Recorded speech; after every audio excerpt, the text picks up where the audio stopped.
Boker Tov Rabotai, il y a une note vocale qui circule ces derniers temps avec un message très très important, déjà au niveau de la Lacha et aussi au niveau de la Géoula de Am Israël. Alors il s'agit du fils du Rav Rabbi Baruch Hori Zecher Sadiq Vekadosh Libracha, que beaucoup l'ont connu. Donc le papa, c'était vraiment un Kadosh Elyon, un tzaddik. Maintenant, il raconte le fils, il dit qu'il a rêvé, on dit en général quand quelqu'un fait un rêve le petit matin avant de se lever, donc des fois c'est névoie. Mais bon, des fois il ne faut pas trop s'angoisser pour ça. Mais c'est marqué. En tout cas, ici, c'est comme on dit, il ne faut pas prendre les choses à la légère. C'est qu'il a rêvé que son père, il lui dit qu'il était, donc il est en lama émet, et on lui dit que malheureusement, il y a une conduite qui se fait pendant la Hazara qui peut retarder la venue de la Géoula, la venue de Mashiach. C'est quoi? C'est que, on sait que dans la Hazara, le Hazan y prie. À chaque fois qu'il dit Baruch Hashem, on dit Baruch Baruch Shemo. Il finit la bracha, on dit Amen et on passe à la suite. Il y a des halachot même sur ça. C'est que le Hazan, quand il a fini, alors les gens répondent Amen après. Il attaque la bracha d'après. Les gens ne doivent pas dire Amen avant qu'il a fini la bracha. Tout ça, la bataille, c'est des halachot qu'il faut les expliquer. Mais quoi qu'il arrive, il lui dit il y a deux brachot dans la Hazara que malheureusement on passe un peu à côté. Peut-être on ne fait pas exprès. Et ça peut nous causer beaucoup de tort. C'est quoi les deux brachot? C'est la première bracha de Mehaye Amitim et la deuxième de Hamahazir Shekhinat Oliseon. Qu'est-ce qu'il y a de spécial dans ces deux brachot? On sait que quand le Hazan dit Mehaye Amitim, après on fait la Kdusha, Naqdishach ben Aresach. Et quand on fait Hamahazir Shekhinat Oliseon, on dit Modem Anachnolach, Modem de Rabbanan. Alors comme nous, on sait qu'on doit faire Naqdishach, ça arrive que les gens ils font pas attention, ils répondent pas Amen. Le Hazan dit Mehaye Amitim, et nous on dit directement Naqdishach ben Aresach. Ama Hazir Shekhinat Oliseon, on dit directement Modim Anachnolach. Alors, donc, le fils qui raconte, son père, il lui dit que le problème c'est quoi? C'est que dans ces deux brachot, on demande la Géoula Mehaye Amitim, on demande que, voilà, donc les morts, ils se réveillent, Hayat Amitim. Alors le Hazan dit Mehaye Amitim, il ne répond pas, comme c'est Hasbi Shalom. Donc c'est une demande qui ne nous intéresse pas trop.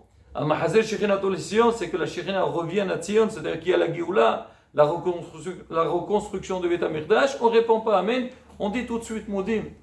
Donc il lui dit que fais passer le message et sache-le que tout celui qui transmet ce message, qui transfère, alors il fait quelque chose de très bénéfique pour le monde, pour le clan d'Israël, et lui aussi, le Père, dans Olam Hayet, il le bénira.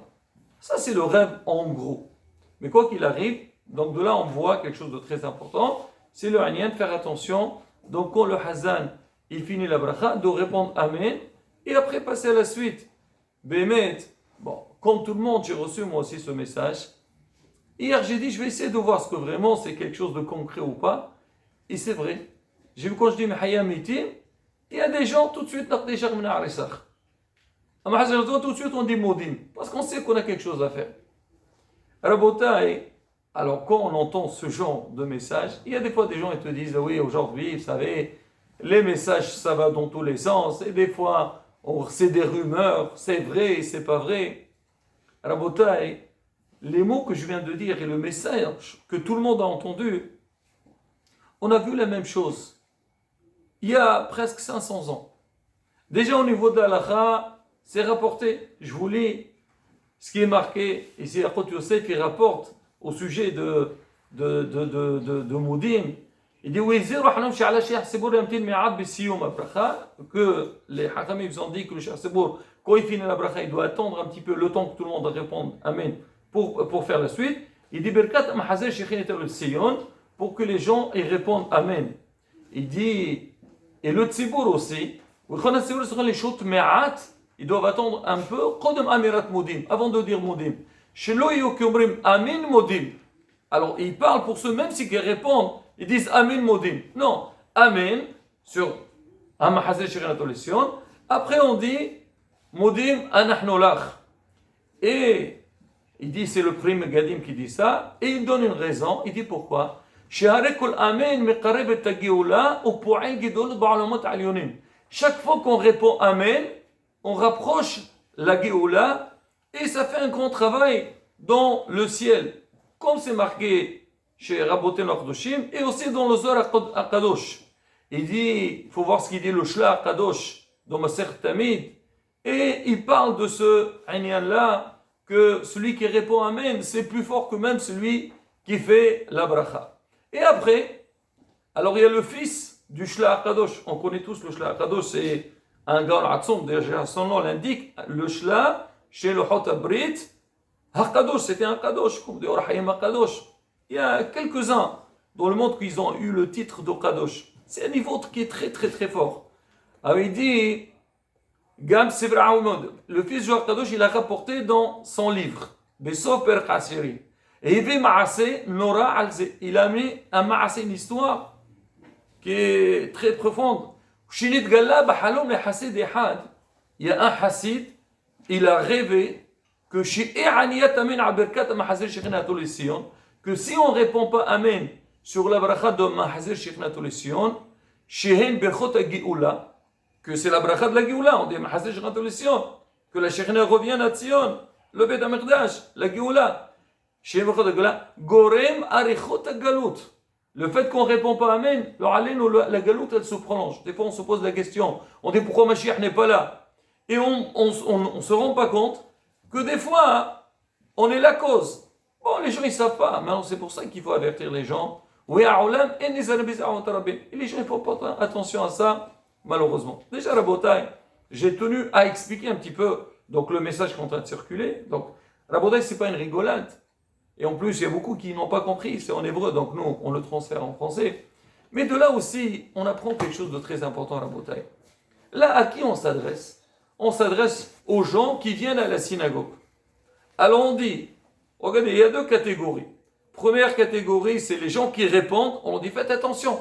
Quand vous répondez, faites les choses, comme on dit dans les normes. Faites les choses justes. Ne pas sauter des étapes. Ne pas faire des confusions. Ça, une. Maintenant, il y a une deuxième catégorie. Ceux qui viennent à la synagogue et qui ne répondent pas. Pendant la tfila, ils parlent, ils discutent, ou ils étudient, ils font autre chose. Là aussi, la bataille est tout un chapitre sur ces dynimes-là. Et ça vaut le coup de les enseigner, de parler de l'importance du respect de la synagogue et la hazara et répondre à la tfila. Et à la bataille, encore, il y a une troisième catégorie de personnes. Ceux qui ne viennent pas du tout à la synagogue. Combien on perd? Des fois, quelqu'un te dit, moi, de toute façon, moi, Baruch Hashem, je prie, je fais shaharit à la maison, minha au travail, arvit à la maison, je fais tout. Mais Rabotai, combien on perd? Déjà par rapport à la mitzvah elle-même, mais en dehors de ça, quand toi, tu vas venir à la synagogue et tu vas répondre Amen, et tu vas dire, est-ce qu'il faut? Ben, tu mets carré. C'est différent quand il y a 10 personnes qui répondent ou qu'il y a 100 personnes qui répondent. Et là, Rabotai, ça, c'est un grand message pour nous. Combien on doit, comme on dit, prendre les choses, donner l'importance de la chasse de Bezat Hashem. Comme on dit, les fonds de Saragra. On ne peut pas savoir si aujourd'hui il y a ce message qui est en train de circuler, c'est pas pour rien.